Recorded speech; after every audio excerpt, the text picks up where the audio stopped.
aqui na nossa sala 1, iniciaremos com o tema A Visão ESG do BNDES para o futuro verde, digital, inclusivo e tecnológico. Convidamos como moderadora da nossa sessão a senhora Valéria Lima, diretora executiva de Downstream do IBP.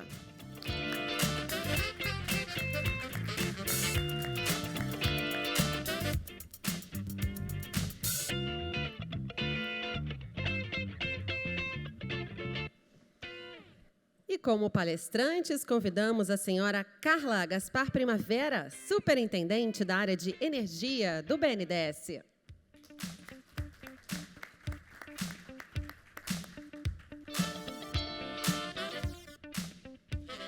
Antes de passar a palavra à nossa moderadora, gostaria de ressaltar a todos que aqueles que desejarem podem fazer perguntas através do QR Code exibido nos telões, ok?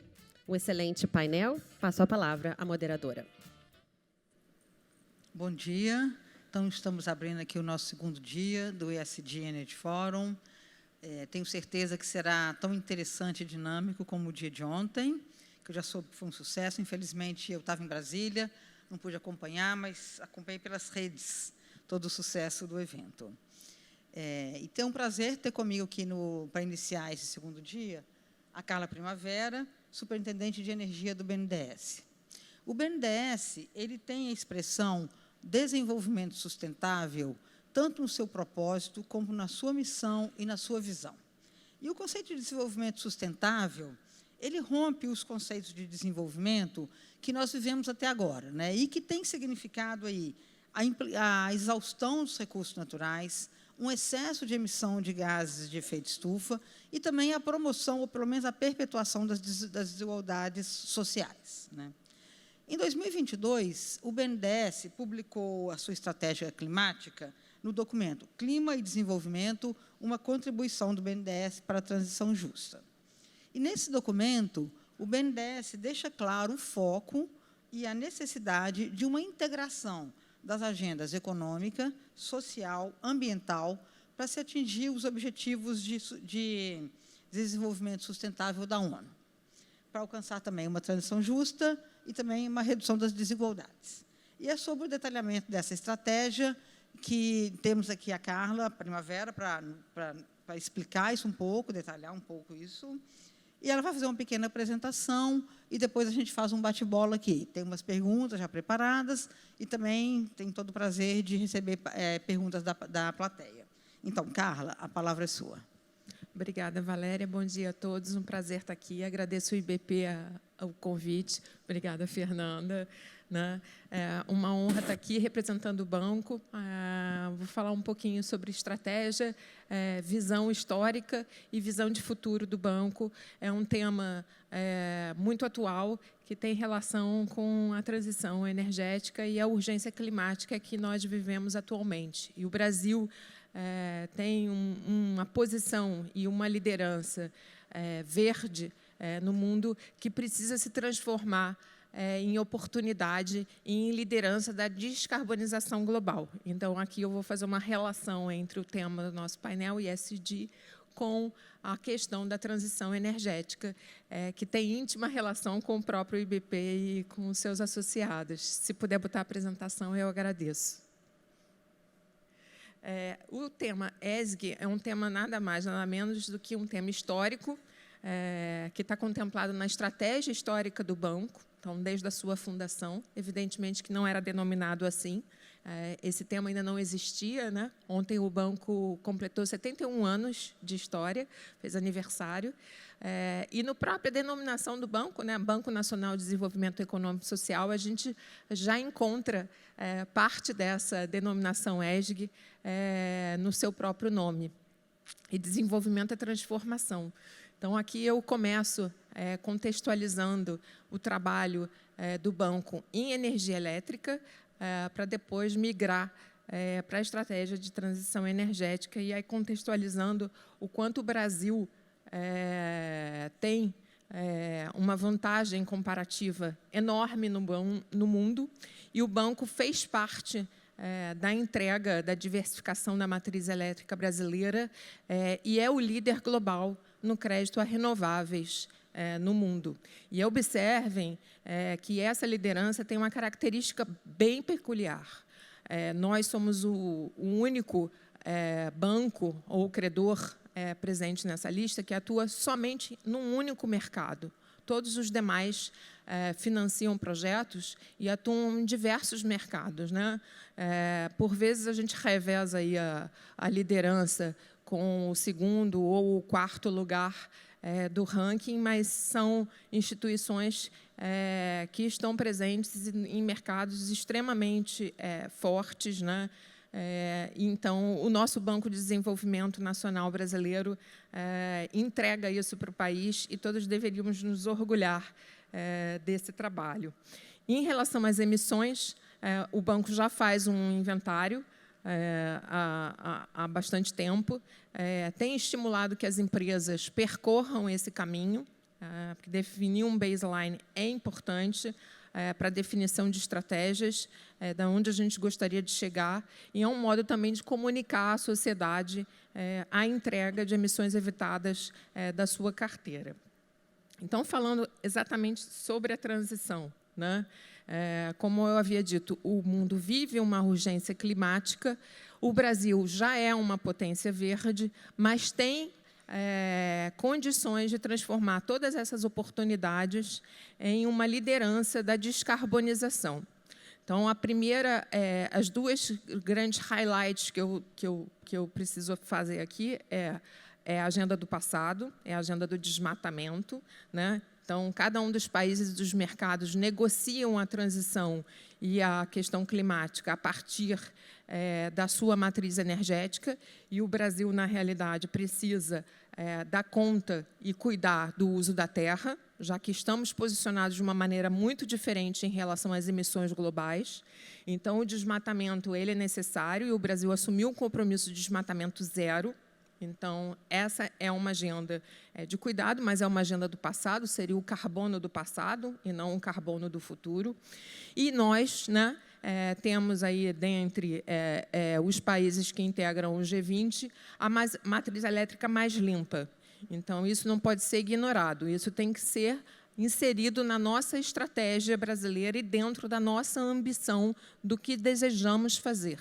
Isso se relaciona com os investidores, com as empresas, com todos os stakeholders brasileiros ou que atuam no mercado brasileiro, né? Então, o tema ESG se começou com a responsabilidade ambiental, com a responsabilidade social, que talvez tenha ficado escancarada durante a pandemia, né? Porque as empresas se viram numa situação de não mais poder ignorar as urgências sociais no Brasil, mas o tema ESG acaba se relacionando com toda a urgência climática do país. E aí o banco se coloca como uma grande plataforma verde, como um hub verde.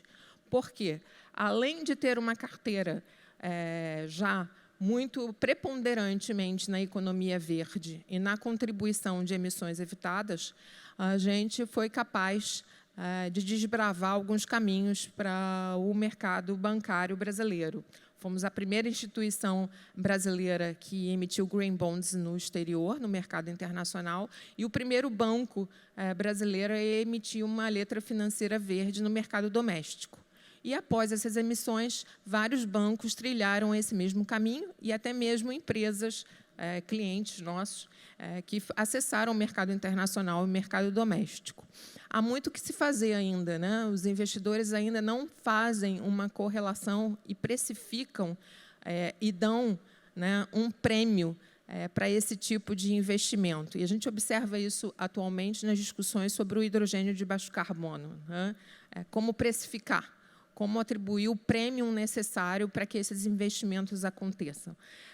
Mas fato é, o banco trilhou esse caminho, abriu o caminho para demais bancos, investidores e clientes, e também foi capaz de sinalizar ao mercado que oferece um prêmio para investimentos que sejam sustentáveis. Então, mais uma contribuição para o tema ESG, né?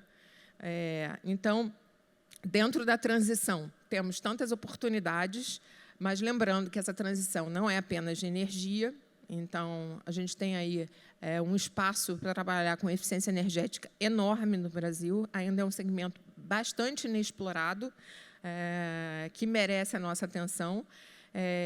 O futuro não significa, né, o futuro de baixo carbono não significa um futuro sem hidrocarbonetos. A gente não pode ter uma visão romântica ou ingênua do que a gente espera, né, para a transição. Então, o setor de óleo e gás é parte da equação, é determinante para a equação, é um setor que investe muito em tecnologia, em P&D, então, é um setor que pode contribuir bastante para o desenvolvimento de novas tecnologias e até mesmo determinar qual a tecnologia que prevalecerá para nós atingirmos a neutralidade de carbono, né? E a transição também tem que ser socialmente justa. E aqui eu toco num ponto relevantíssimo. Já existem estudos que, dependendo do aquecimento global que aconteça no mundo e de quantos graus o planeta aqueça, esse aquecimento será ainda mais injusto, porque existem estudos que apontam que ele vai aquecer mais no hemisfério sul. Então, são mercados e países em desenvolvimento, que têm problemas sociais seríssimos, então que a urgência climática ela ainda é mais injusta ainda, porque ela afetará ainda mais as economias que não têm tanta robustez. Então, a parte social, ela além de ter sido o hemisfério que menos emitiu, né? Comparativamente com o hemisfério norte. Exatamente. Então, é a definição da injustiça, né? E aí, aqui um pouquinho que eu já falei, né, que o Brasil é o 5º emissor do mundo, mas com um perfil muito diferente das emissões, e a gente precisa ficar atento, porque cada um dos países que são grandes emissores estão vivendo uma reconstrução e uma reindustrialização, e tem declarado e tem traçado estratégias muito claras para a reindustrialização e para o enfrentamento da crise climática, mas sempre com uma visão geopolítica muito forte. Então, que a gente fique atento, que as nossas contribuições elas precisam levar em consideração não só a nossa realidade, mas também o que a gente espera como visão estratégica, né? A matriz energética brasileira, e é daqui que sai a grande contribuição do BNDES, né, para a energia limpa. A gente tem realmente um posicionamento, uma vantagem comparativa muito grande em relação a outros países, né? A nossa matriz renovável ela é realmente determinante para que a gente saiba declarar qual é a nossa visão contemporânea para a reindustrialização do Brasil, ou a neo-reindustrialização. E aí, com isso, a gente conseguiria estabelecer o power shoring no Brasil, né? Pós-crise de globalização e de suppliers, pós-crise de Covid. Aqui a gente tem uma oportunidade de atuação, mas se a gente levar muito tempo para estabelecer essa visão, a gente pode perder um momento correto de fazê-lo, né? E aqui também algo que não é muito dito quando a gente tem discussões, interações e cooperações internacionais. Essa é uma agenda que talvez não tenha sido ainda objeto de atenção, mas o Brasil tem uma das maiores reservas de água doce renovável e, portanto, as nossas soluções baseadas na natureza também passam pela boa gestão desses recursos e também com o estabelecimento de uma visão estratégica do que fazer com esses recursos hídricos. Esses recursos abundantes vão permitir que o Brasil invista no hidrogênio. E aqui eu faço uma pausa e faço a correlação com a estratégia ESG de cada um dos investidores que estão no Brasil. Porque muito se cobra, né, do governo. Qual a sua visão? Qual a sua estratégia? Qual o tamanho da sua ambição? Ela precisa ser declarada, né, dentro de uma visão contemporânea. Mas aqui eu faço aqui um chamamento aos investidores também, que façam um diálogo, principalmente com o Congresso Nacional. A gente tem PLs em andamento, projetos de lei, em relação ao mercado de carbono, em relação à regulamentação de eólica offshore, e em relação a subsídios para a indústria. Então, que a gente faça um diálogo político, no sentido bom da palavra, né? De modo que a gente possa realmente embarcar no hidrogênio de baixo carbono e não virar somente um exportador de commodity verde. A gente tem aqui uma oportunidade de fazer um adensamento de cadeia, saber aonde nós somos competitivos, aonde poderíamos alocar nossos esforços e transformar a realidade brasileira. Os 3 mercados, o europeu, o americano e o chinês, alocaram recursos bilionários para fazer essa transição. Mas, mais do que isso, mais do que recursos, eles souberam estruturar a sua visão, né? Qual o caminho a ser percorrido e aonde chegaremos. A gente tem condições de fazer o mesmo, né? Então, a gente pode declarar: para atingir um perfil industrial e de descarbonização de todos os segmentos da economia, desejo ter um cenário em 2030, em 2050, assim e assado. Para chegar lá, eu tenho competitividade de renováveis e de tecnologia da indústria de óleo e gás no Brasil que faça com que a gente chegue lá. E, portanto, vamos alocar o capital que existe no Brasil, os subsídios existentes, não precisa de subsídio novo, os subsídios existentes, os esforços institucionais para a gente trilhar esse caminho. Então, os Estados Unidos alocaram um recurso quase aí trilhão, a União Europeia 250 bilhões de euros, e a China também declarou qual é a sua ambição e a sua estratégia. Lembrando que ela fez isso já há muitos anos atrás, quando decidiu investir em renováveis, e principalmente no segmento solar. Ela desenvolveu indústria e gerou desenvolvimento para muitas regiões chinesas, exportando painel para o mundo todo. Então, essa também foi uma estratégia traçada. Então, o mundo mudou muito e o Brasil deve liderar a revolução.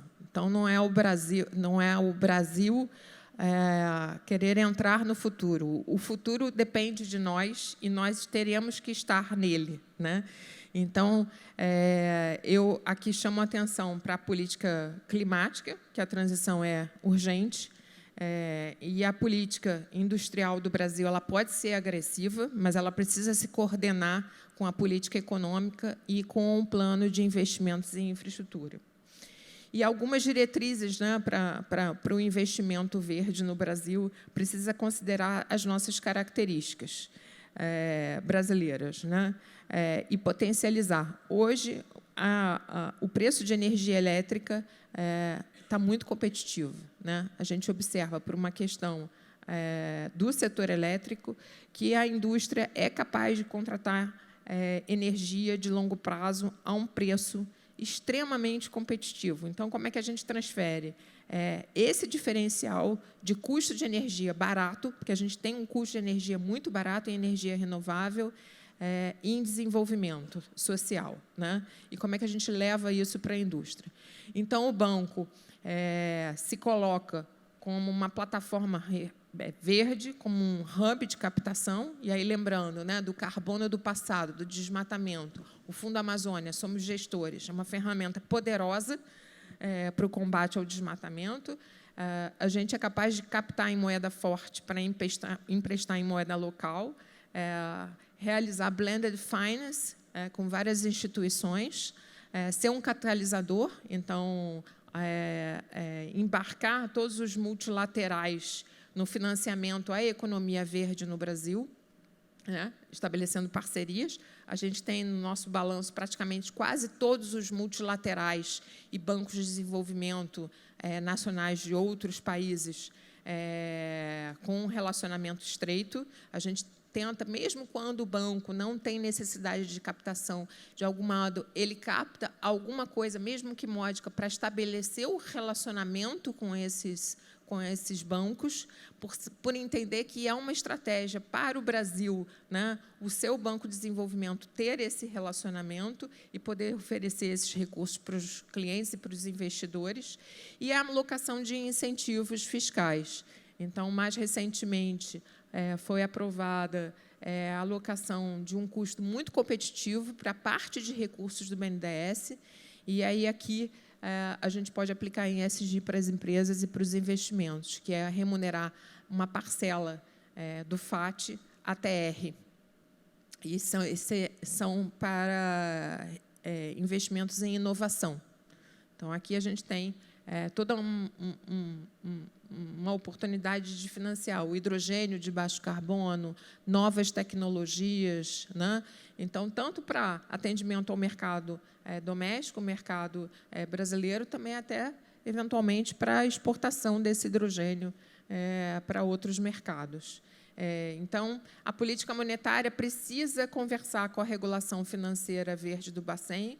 O Bacen passou a impor aos bancos uma estratégia, uma responsabilidade climática para além da ambiental e social, para além da governança, que essa sempre esteve lá, né, como agência e como órgão regulador dos bancos. No banco, a gente enxerga florestas como uma oportunidade, não só a preservação, a conservação, mas também o carbono econômico, né? E o banco poderia contribuir muito financiando reflorestamento, restauração e pegando esse carbono em garantia. E aí, para isso, a gente vai precisar saber, no Brasil, precificar muito bem esse carbono, né? Como vamos trabalhar com ele inserido dentro de uma concorrência internacional.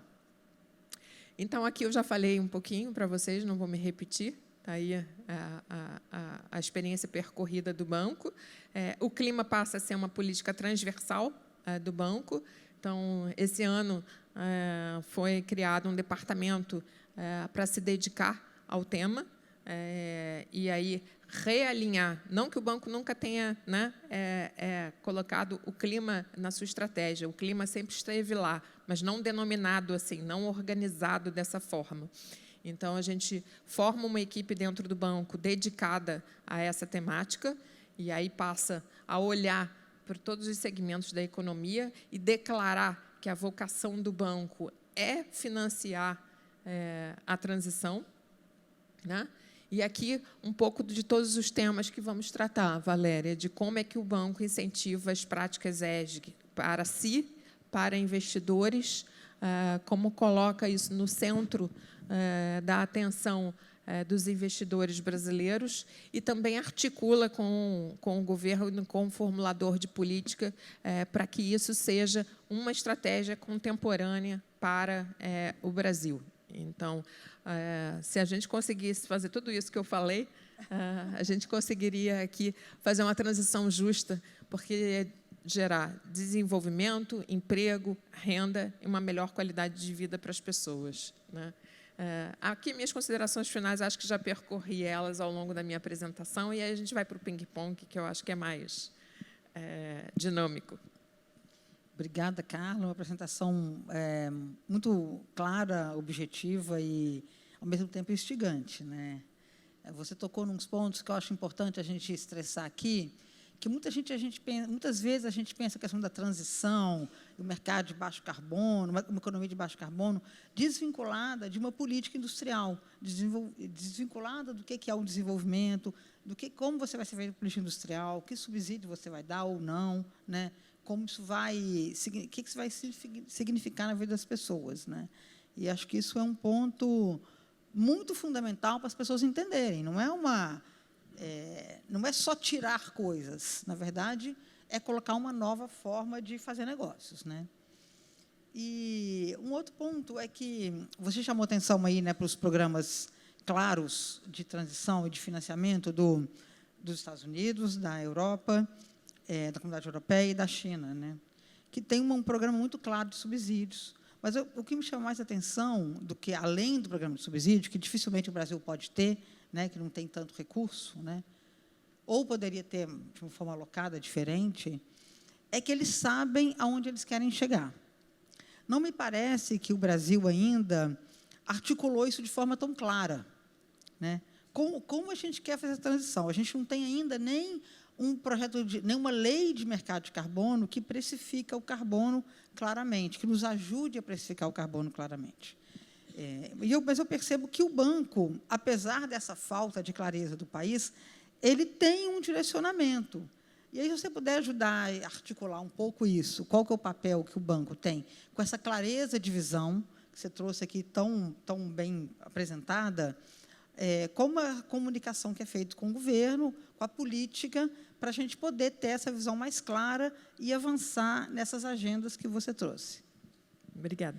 Tem um trabalho estratégico maior e tem também o trabalho do dia a dia, né, da interlocução do dia a dia. Então, acho que o desafio aqui é a integração. Antes era mais fácil, né? A política industrial a interlocução era com o MIDIC, a estratégia e qual o que se quer, né? Qual é a matriz elétrica que o Brasil quer, a interlocução era com o MME, a EPE. Hoje a gente não vai poder mais permanecer nessa dinâmica, né? A dinâmica da integração. Hoje a gente vai precisar que todos os ministérios e o Banco de Desenvolvimento, as agências reguladoras, se integrem e tenham uma visão do todo, porque o mundo virou essa complexidade, né? O mundo hoje não é mais dividido em setores. Então, a gente observa que as nossas organizações públicas, elas geralmente são organizadas a partir de uma visão setorial. Mas o mundo hoje exige que a gente faça uma maior integração. Então, o banco, na sua estratégia, tende a reforçar, né, com seus diversos interlocutores de formulação de política, da necessidade da declaração dessa ambição. Então, em relação ao hidrogênio de baixo carbono, a gente tem uma visão clara de que a gente deveria traçar uma ambição de perfil de segmentos de economia do que a gente deseja, como a gente deseja estar em 2050, com a questão climática no centro dessa discussão. Então, a partir daí, como a matriz energética do Brasil atende a esta ambição. E aí temos condições de chegar a esse cenário. E, portanto, como alocamos capital para que isso aconteça e quais são as regulações que precisam ser colocadas em prática. No que tange ao banco, para nós é muito claro. A vocação do banco é ser um banco que financie a transição energética, ser um banco que se foque na economia verde e que, portanto, todos os nossos recursos mais competitivos serão direcionados para esse tema e para a transição justa, para a questão social. Não é à toa que o BNDES tem o social no seu nome, né? Isso a gente não pode perder de vista. A gente sabe que o desenvolvimento econômico ele endereça o social, mas o social merece uma atenção muito específica e um tratamento muito específico. Então, a gente tem feito várias iniciativas em conjunto com a sociedade para realmente cuidar da parte social para além da parte econômica. Então, eu diria que essa é uma estratégia muito clara do banco de se tornar um hub realmente verde para captações, para alocação de capital e para interlocução com quem formula política, né? Então, acho que essa é o nosso target, né?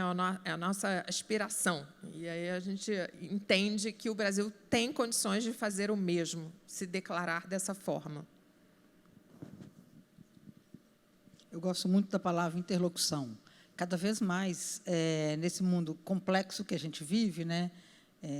Se você não fizer a integração entre as diversas áreas, não adianta, você vai ficar dando tiro isolado, né, e perdendo um pouco de energia. Então, quando você fala a questão da alocação de capital, acho interessante, porque assim, o próprio banco, né, ele tem no seu próprio site o índice, por exemplo, de setores que vocês não financiam, né? Alguns até têm uma interface com a nossa área, por exemplo, as térmicas a óleo, as térmicas a carvão e tudo mais. E isso acho muito interessante, assim. Então, é muito claro já as áreas que o banco não pretende colocar mais capital, porque não vê valor no sentido dessa comunicação com essa economia verde, né? Essa economia de futuro, né? Mas, por trás disso também, eu entendo, tem um credo de que as políticas públicas, de fato, incentivam as políticas empresariais, né? Então, você acaba levando para que, sinalizando que as empresas devam também seguir alguns princípios, né? E aí, você disse até a regulação do Bacen, né? Que também, essa regulação verde do Bacen, que traz essa dimensão. Queria que você explicasse um pouco isso para a gente. Né? Assim, você vê realmente um poder do setor financeiro, além até do BNDES, né? De realmente acelerar ou ajudar essa transição? Eu acredito muito no poder financeiro para acelerar a transição, né? Como eu disse, hoje você já tem, na realidade, critérios de exclusão. Então, você já vê investidores que não investem mais em determinados setores, ou que poderiam investir num determinado setor, mas se aquela empresa ou aquele empreendimento ele não apresenta a sua responsabilidade ambiental e social, como ele trará para a população afetada como população beneficiária, né, daquele investimento, os investidores já fazem essa seleção. O que eles ainda não fazem, né, e o banco já faz com alguma dose, é precificar isso, né, dar um diferencial de preço para isso. Mas a gente já observa uma seletividade na hora de alocar o capital. No mundo, isso vai acontecer também, né? Então, a gente deve observar. Então, por isso que assim, não nos retiramos de empresas, nos retiramos de alguns setores, por entender que, até por uma questão de balanço de BNDES, né, a gente precisa induzir a prática, mas também praticar. Não adianta, né, assim, igual a gente faz com os filhos, né? A gente tem que dar o exemplo. Então, nos retiramos de alguns setores e também é importante para a gente captar internacionalmente, porque o mercado internacional ele é mais maduro do que o nosso mercado doméstico em relação à questão ESG. Então, é importante até para o banco não ser tão dependente de recursos públicos e recursos do Tesouro Nacional. Então, também tem uma estratégia claríssima de que a gente tem acesso ao mercado internacional, a gente pode ter acesso a recursos filantrópicos, né, para apoiar determinados investimentos. E também alocar isso corretamente. Então, no momento da gente escolher projetos, da gente financiar, a gente induzir boas práticas. Isso em investimentos em projetos que fazem, e atualmente, por exemplo, quando a gente tem lá um grande projeto, o que a gente tem procurado fazer é fazer também uma interlocução com o ente subnacional, então com o Estado, com a Prefeitura, de modo a integrar, né, aquele investimento privado naquele território e de que maneira isso pode conversar. Então, eventualmente, por exemplo, esse investidor pode fazer um grande empreendimento e a gente acorde que aquela comunidade, por exemplo, precisaria de uma infraestrutura de saneamento. E a gente financiar o município para ele também fazer a parte que cabe a ele nesse investimento. Então, o banco articular, né, entre o público e o privado. Isso também a gente entende que é uma atribuição, um papel, uma responsabilidade nossa e que a gente pode colocar muito valor aí para a agenda social. A gente tem um valor de adaptação climática, que tem a ver com a transição justa, né? A gente tem observado aí várias catástrofes em várias localidades após chuvas intensas. Então, o banco está desenvolvendo um projeto, um produto para financiar a adaptação climática de municípios, né, que estejam numa situação emergencial. Então, essa é outra agenda para o banco.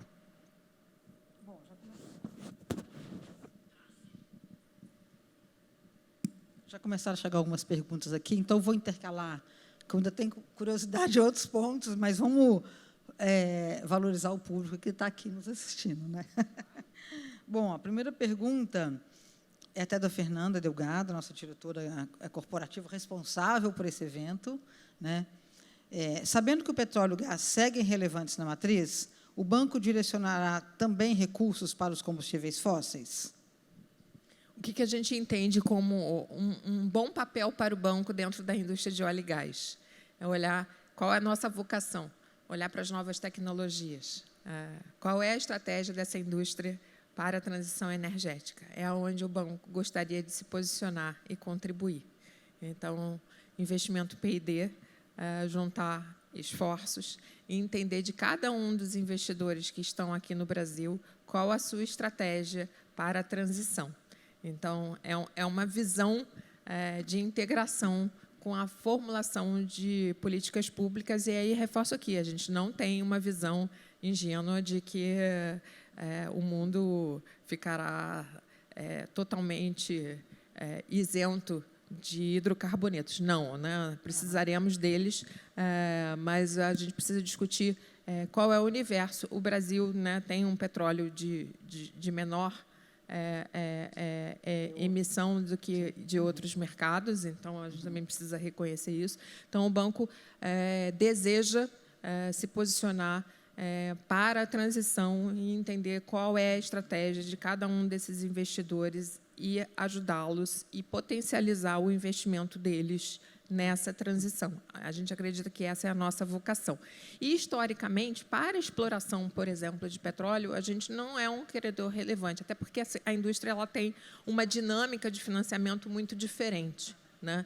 Então, a gente entende também que não tem essa relação histórica de financiamento por essa dinâmica ser muito diferente. Mas é o que a gente deseja estar na discussão da transição, porque a gente entende que a indústria ela será determinante para que o Brasil e o globo cumpra o Acordo de Paris. Ótimo. Tem uma pergunta que a pessoa não se identificou, mas acho que é importante a gente falar, se o banco, na hora de avaliar os investimentos em todo o portfólio de energias e projetos, são avaliadas oportunidades regionais de industrialização e o desenvolvimento de acordo com a fonte energética prospectada. Então, faz uma comunicação aí com o desenvolvimento regional do país, não só centrado em algumas áreas. O banco tem um papel histórico no seu olhar regional, né, do desenvolvimento regional. A gente tem até um time hoje. É interessante eu comentar um pouquinho da intimidade do banco, que, além das políticas, né, e do respeito às peculiaridades, especificidades e competitividades regionais, a gente alocou a equipe de monitoramento e georreferenciamento a essa equipe de desenvolvimento regional, justamente por entender que a gente precisa conhecer muito bem e saber regionalmente qual o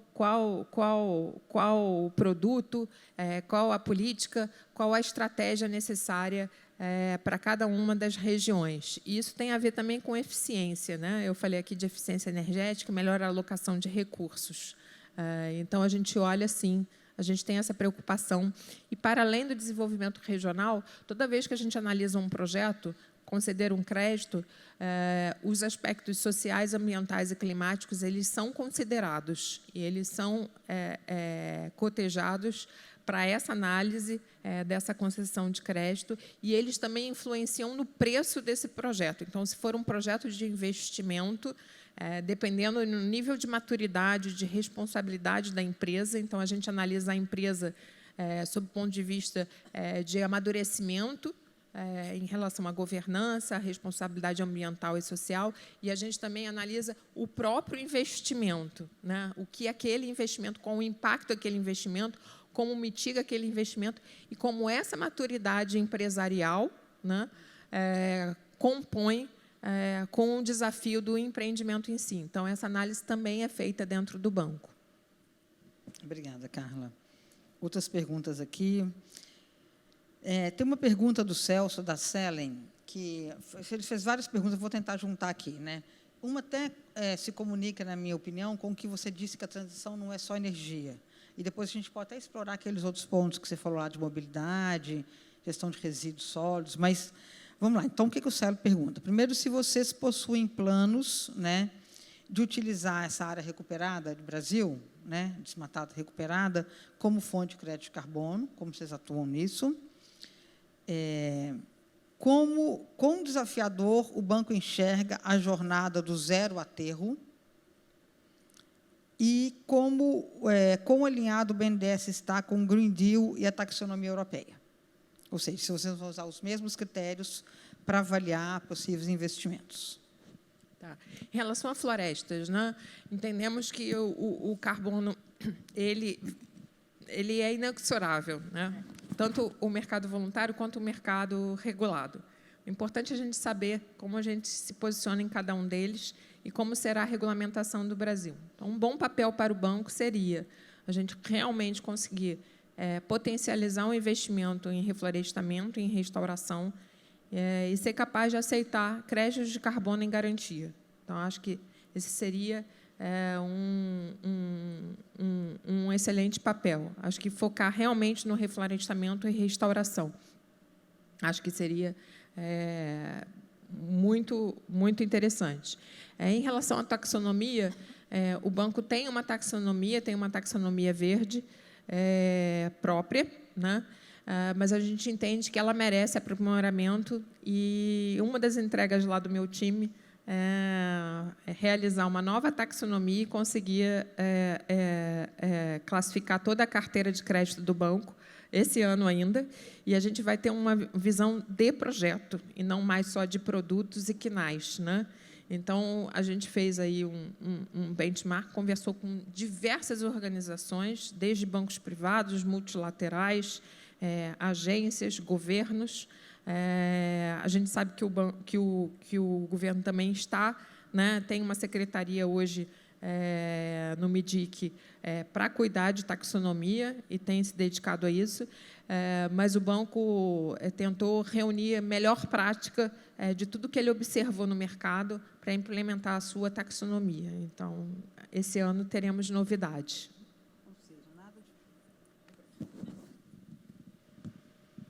Nada de ficar importando só métricas que não necessariamente fazem sentido para o país, né? Muito importante isso, né? A gente precisa conhecer o que todos os países estão fazendo. A gente não pode achar que vou tirar uma ideia nova, né? Então, assim, é importante conhecer, amadurecer, entender. Mas a gente precisa, tudo que a gente importa, a gente precisa importar para a nossa realidade, respeitar as nossas especificidades e o que a gente quer, né? Qual é a ambição que a gente quer. Porque também importar conceitos ou políticas sem fazer uma análise crítica de onde a gente quer chegar com essa política e conceitos não é desejável. Inclusive, nem respeitando a nossa própria infraestrutura instalada, né? Eu, como diretora de Downstream, que trabalho muito com a parte do uso dos combustíveis, né, da mobilidade, você vê toda essa discussão, por exemplo, da eletrificação do transporte, né? Claro que a eletrificação da mobilidade urbana ela até faz mais sentido, mas a questão do matriz, eliminar todos os carros a combustão e passar para o elétrico, o Brasil não faz tanto sentido, né? Que o custo todo, né, de implantação de uma infraestrutura, inclusive de abastecimento, não tem nem dinheiro para isso, né? E a gente já tem um dos combustíveis mais limpos do mundo, né? Com o biodiesel, com o etanol. Então, é claro, você não vai perder o bonde da história, você vai querer estudar a eletrificação, mas não necessariamente importar no ritmo que a Europa faz, por exemplo, ou impõe, né? Então, acho que isso é muito importante. A gente tem os biocombustíveis, já tem uma rede de distribuição, então a gente tem que entender assim, no tempo, também o que a gente deseja fazer no tempo, o que é melhor fazer no tempo e alocar capital para isso. Então, tomar uma decisão, vamos eletrificar exatamente tudo agora, talvez não seja a melhor decisão. A gente tem que alocar esse capital em outros segmentos e em outras indústrias que trariam uma externalidade até maior e melhor para nós. Bom, já que eu puxei um pouco a sardinha para o meu lado, que a questão dos combustíveis, chegou uma pergunta aqui do Luquini, que é do Grupo Ultra. Então, você hoje tem, no Brasil, uma discussão sobre o combustível do futuro e toda uma discussão aí do biorefino no Brasil, né? Que é justamente você produzir combustíveis a partir não só do petróleo, mas, né, de uma biomassa renovável. Então, se vocês já estão pensando em alguma linha para isso, ou se também, se vocês estão conversando com o governo para influenciar, inclusive, o projeto de lei de combustível do futuro, para trazer um pouco essa questão aí do Brasil abraçar um pouco esse investimento, evitando um trancamento tecnológico. Se você puder falar sobre isso. O banco tem uma atuação histórica, né, de financiamento a biocombustíveis. A gente já conversou com alguns players, alguns clientes, sobre biorrefinarias. Temos muito interesse de apoiá-las. Achamos que é uma das nossas vocações. E o governo tem discutido, sim, algumas regulamentações, e a gente tem acompanhado algumas secretarias em Brasília sobre regulamentações para biocombustíveis. A gente tem contribuído e tem feito um diálogo próximo. Obrigada. Bom, mas eu faço a provocação. Acho que é importante também para os investidores dialogarem com o governo, procurarem o governo, levarem ao governo a sua visão, porque nada mais de quem coloca o seu capital em risco também para oferecer, né, a visão do que funcionaria, do que não funcionaria. Então, assim, a escuta dos diversos segmentos da sociedade ela é muito importante, né? Então, eu faço essa provocação aqui. Então, acho que é importante a sociedade civil se manifestar daquilo que é importante para ela, os investidores, os bancos, enfim. A gente precisa construir políticas no Brasil que ouçam, que enderecem, né, os principais atores brasileiros. Então, eu acredito muito nisso. Então, o banco tem participado, e aí eu faço aqui a provocação de que os investidores deveriam também tentar oferecer a sua visão. Não, a provocação é super justa, porque realmente, se a gente está falando de um mundo complexo e de vários agentes, eu acho que todos os agentes têm que estar lá influenciando. Eu acho que o IBP ele cumpre um pouco essa função também, né? O IBP agrega os seus associados, ele tem essa área de advocacy, né, nas associações. Então, a gente faz isso, a gente consolida ali entre diversas indústrias o que seria comum para levar, para facilitar a conversa, mas realmente não dá para o setor privado ficar esperando soluções. Ele tem que participar da construção dessas soluções. Eu concordo plenamente com esse posicionamento. Acho que o IBP é muito vocal. A gente tem outras associações que conseguem, né, serem vocais e deixarem com bastante transparência, né, quais são os seus interesses, quais são os seus oferecimentos, mas nem todos os segmentos da economia possuem talvez uma governança já madura para levar isso. Então, às vezes, o investidor vai precisar mesmo tentar trilhar um caminho. O banco é muito aberto à escuta, então, a gente assim, me coloca aqui à disposição, depois, quem quiser o meu contato, né, da gente fazer essa escuta do setor privado e levar essa escuta também para o formulador de política. Bom, eu vou voltar para uma pergunta minha aqui. Vou usar o poder do microfone, mas a gente tem no título aqui, né, desse painel, a visão, deixa eu pegar aqui certinho aqui, né, a visão do BNDES para um futuro verde, digital, inclusivo e tecnológico. Eu acho interessante que vocês sempre colocam a questão do digital e o tecnológico, né, nessa questão do futuro verde. Será que você podia explicar para a gente por que isso é tão importante? Digital, acho que o mundo hoje é digital, então não adianta negar a realidade, né? Isso se relaciona, inclusive, com as questões sociais.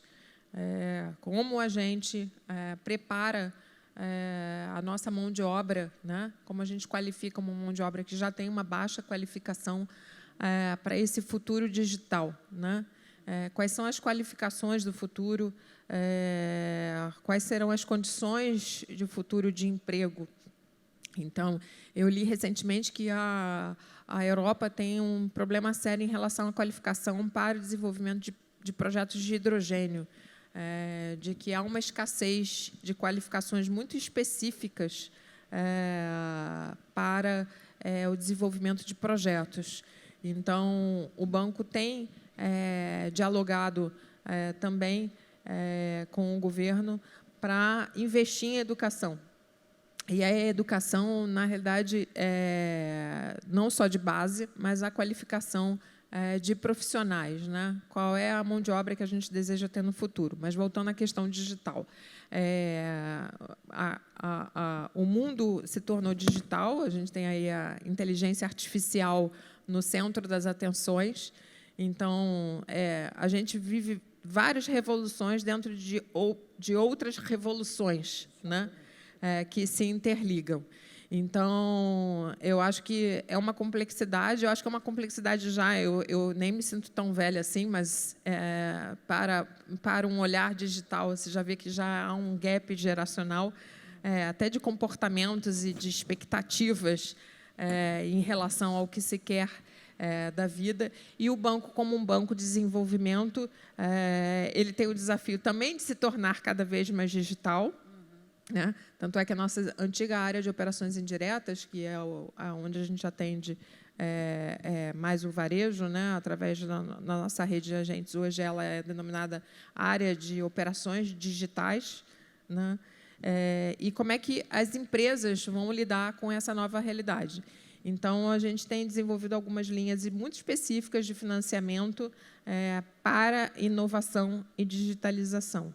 Só que no Brasil a gente discute também as coisas do século passado, né? Dar acesso à internet a populações que estão isoladas. Então, a gente tem que conviver com esses vários séculos dentro do Brasil. É incrível isso, né? Que a gente não resolveu problemas, alguns do século XIX, né? Por exemplo, a questão do saneamento, a questão da mobilidade. E estamos enfrentando problemas do século XXI. Então, realmente imagino o desafio para o banco nisso. Bom, tem uma aqui sobre a questão das métricas internacionais, né? Então, pegando o gancho que devemos adequar as métricas internacionais à realidade do Brasil, na sua opinião, as questões de ESG pautadas internacionalmente não deveriam passar por uma adequação? Não percebo, especialmente nas questões sociais, requisitos ESG de desenvolvimento local e geração de renda, que são uma clara realidade brasileira. Acho que você tocou isso um pouco na pergunta anterior, mas se você puder explorar mais, então... Como eu falei, a gente não deve importar nada a valor de face, né? Então, devemos respeitar a nossa realidade. A parte social do Brasil é complexa, como a gente já tratou aqui, cada região no Brasil tem uma característica específica, uma necessidade específica. Então, acho que o banco tem um olhar sob o ponto de vista de risco, de avaliar seus clientes, né? Tem o olhar de projeto e tem o olhar também de compromisso seu de fomentar essa responsabilidade social e ambiental. Então, como é que integra tudo isso? Acho que esse é o grande desafio. Então, metas de emissões precisam estar muito casadas com essa realidade social. Agora, eu trago muitos exemplos bem-sucedidos, né? A gente, por exemplo, eu lido lá com o segmento renovável. Muitos projetos foram implantados no Nordeste com responsabilidade social e melhoraram a qualidade de vida da população em torno. Eu observo já muitas empresas renováveis trilhando agora um caminho muito responsável em relação ao engajamento da localidade, mas com um olhar também para o gênero. Então, se preocupando em requalificar a mão de obra feminina. Algumas empresas com o nosso diálogo, contratando mão de obra feminina, impondo aos seus EPCistas que uma quantidade mínima de trabalhadoras na obra. E isso tem um potencial muito grande, porque famílias, né, são chefiadas e lideradas por mulheres. E os estudos mostram que você melhorar a qualidade de vida, melhorar a qualificação e dar oportunidade para uma mulher de baixa renda, ela muda gerações futuras.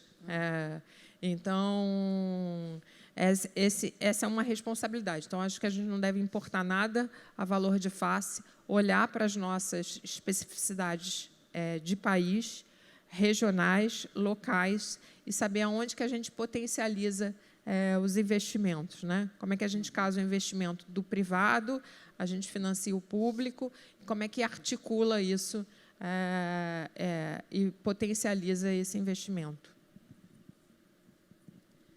Carla, voltando à questão da transição não ser só uma questão energética, e você colocou alguns pilares ali, que eu me lembro, mobilidade urbana, resíduos sólidos, teve alguns outros, né? A gente queria falar um pouco sobre isso, né? Porque cada vez mais a questão da eficiência, por exemplo, no Brasil, né? Hoje a gente tem o nosso transporte de carga praticamente todo feito por rodovia, rodovias de péssima qualidade, né? O que já implica uma emissão maior ao você transportar cargas nessas rodovias, não necessariamente adequadas, né?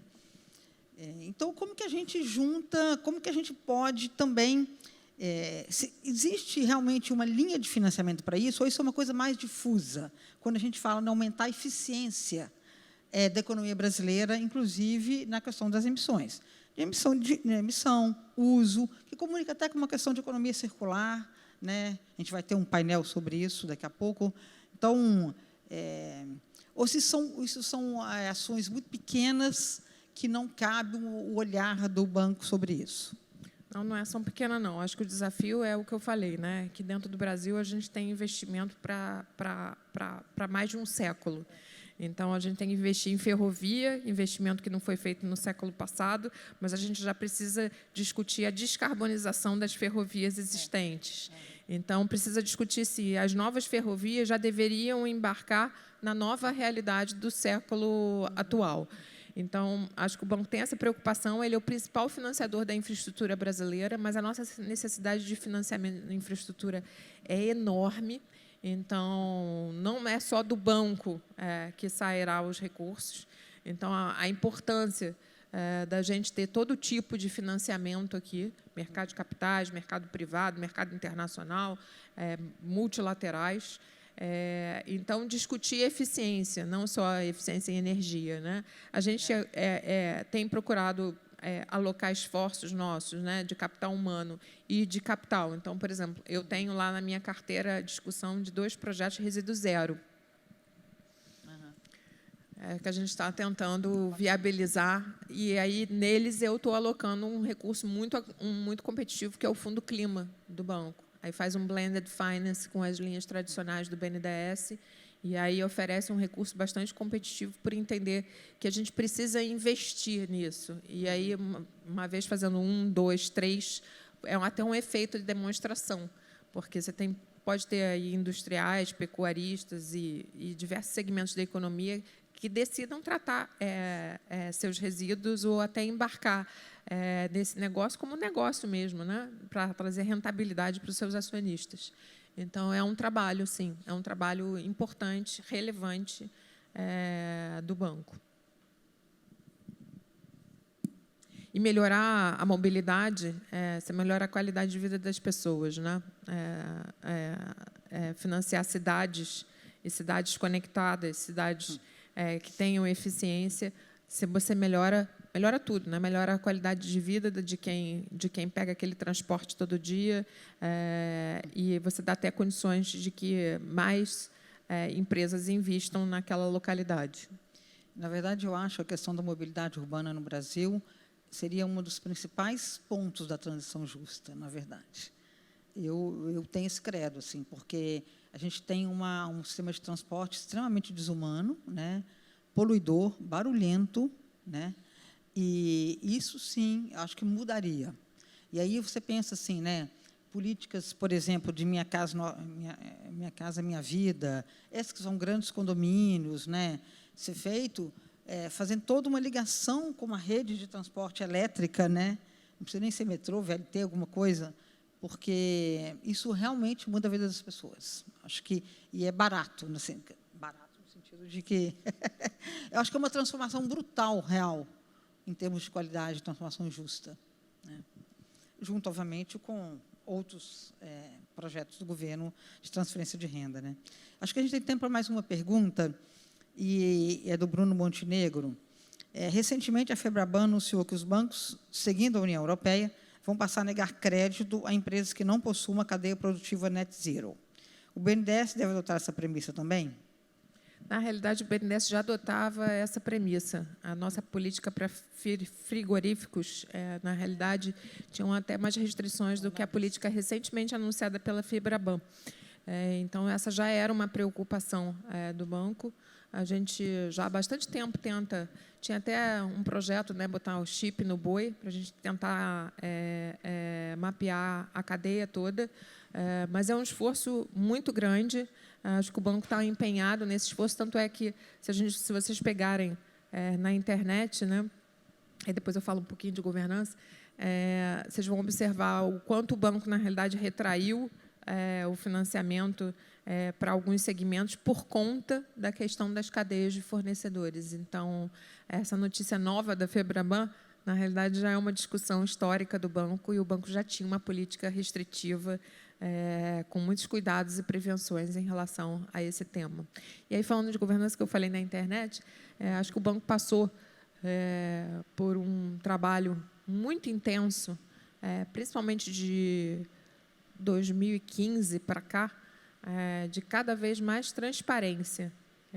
Então, o site do banco tem a informação, lá tem todos os nossos contratos, todas as informações de carteira, né? E a gente já ganhou alguns prêmios internacionais de que seria o banco mais transparente do mundo. Então, isso tem a ver com governança, né? A transparência, a prestação de contas para a sociedade. Então, a gente entende que, além de ser um banco público, e aí tem toda uma responsabilidade como uma empresa pública, sendo um banco de desenvolvimento, a gente também precisa dar o exemplo de prestação de contas. O nosso G aqui, né, do ISD.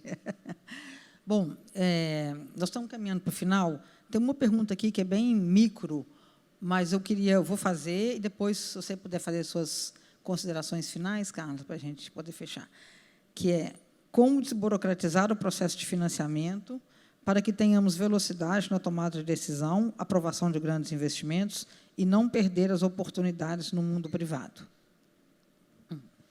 Então, como desburocratizar o financiamento, né? Temos uma herança luso, né, de burocracia. Mas, a despeito disso, como a gente está incluído numa era digital, o banco trilhou um caminho de digitalização importante. Então, atualmente, um projeto, uma empresa, ela entra no banco, acessando o site, o website do banco, e tem um processo de habilitação do cliente, que aí é um processo de conhecer seu cliente, e, a partir dali, ela fica habilitada para solicitar diversas linhas de financiamento e produtos. Então, acho que a gente tem trilhado, e é um caminho sem volta, e intenso, e sempre de melhoria, né? Eu acho que, em relação a grandes empreendimentos, a grandes agendas de nova tecnologia, acho que o banco pode realmente ser esse hub verde e tentar agregar todos os demais financiadores com ele. Até porque, por exemplo, botar um grande projeto de infraestrutura ou de energia de pé e dialogar com o BNDES, com outro multilateral, com o mercado de capitais, não é tarefa fácil. E o banco tem experiência de fazer cofinanciamento, dividir risco, dividir funding, com todos os bancos que estão cada um desses mercados, né, e com bancos internacionais. Então, acho que o banco ajuda, sendo o centro, na realidade, de financiamento, e talvez um protagonista importante no financiamento a investimentos no Brasil. Obrigada. Não sei se você quer fazer mais algum comentário final, ou se... Eu faço aqui um fechamento, Valéria. Tá Primeiro, bom. agradecer a paciência da plateia, foi ótimo estar aqui com vocês.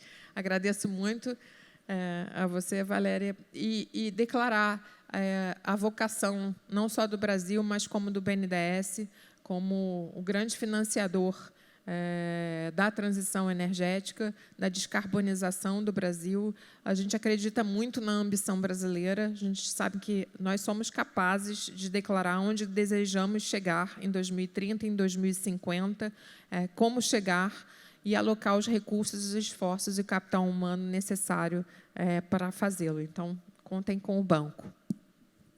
Carla, foi um prazer moderar esse painel com você aqui. Eu agradeço muito a transparência do BNDES no posicionamento de sua visão de futuro, né, e no seu papel de diálogo aí na construção dessas políticas, efetivamente. Então, muito obrigada. Eu agradeço a plateia que esteve aqui com a gente nessa 1h30. E, bom, temos ainda vários eventos, vários painéis interessantes ainda nesse dia de hoje. Obrigada. Obrigada.